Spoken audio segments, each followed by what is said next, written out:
time and not even answer right away if you want to think about it, because I think we all probably have the answer to this question. What do you think the biggest problem facing our country is today?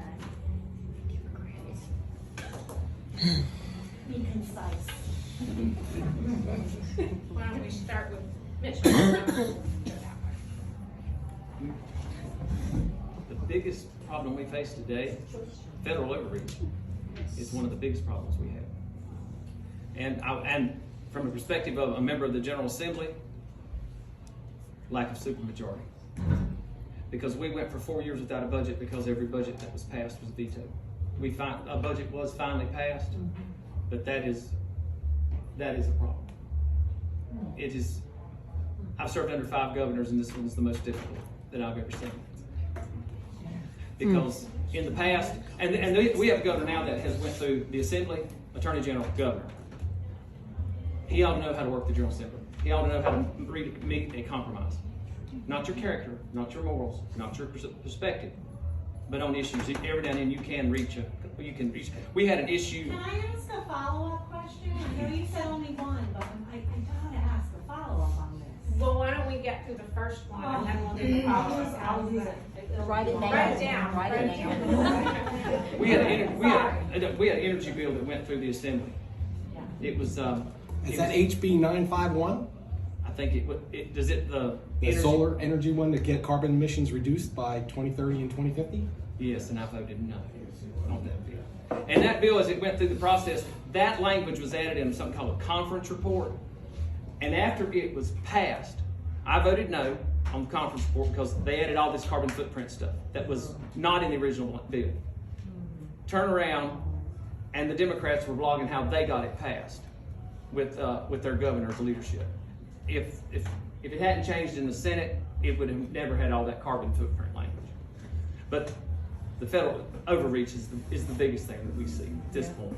And especially where redistricting is concerned and the court system.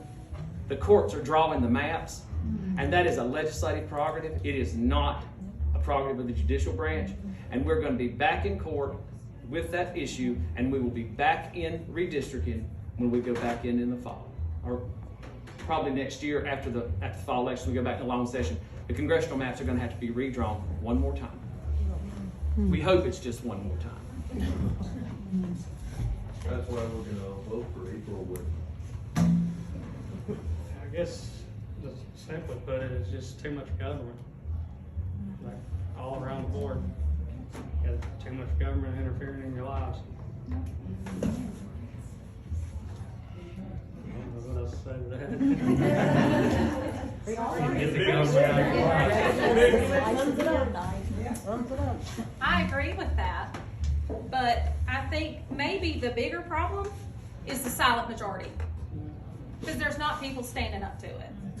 You got to understand what your rights are. It's time we get our constitutions back out, state and federal, and we understand our rights, because during the pandemic, too many people gave up their rights because I believe they didn't understand what their rights were. Yep.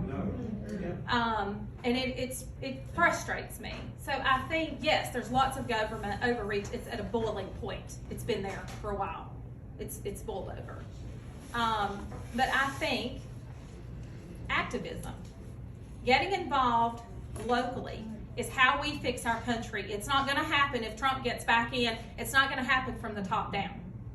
Just from this short a period of time that I have been involved in politics, and it's very short, I can tell you that we are infiltrated with lots of problems, lots of corruption, and it's on every level.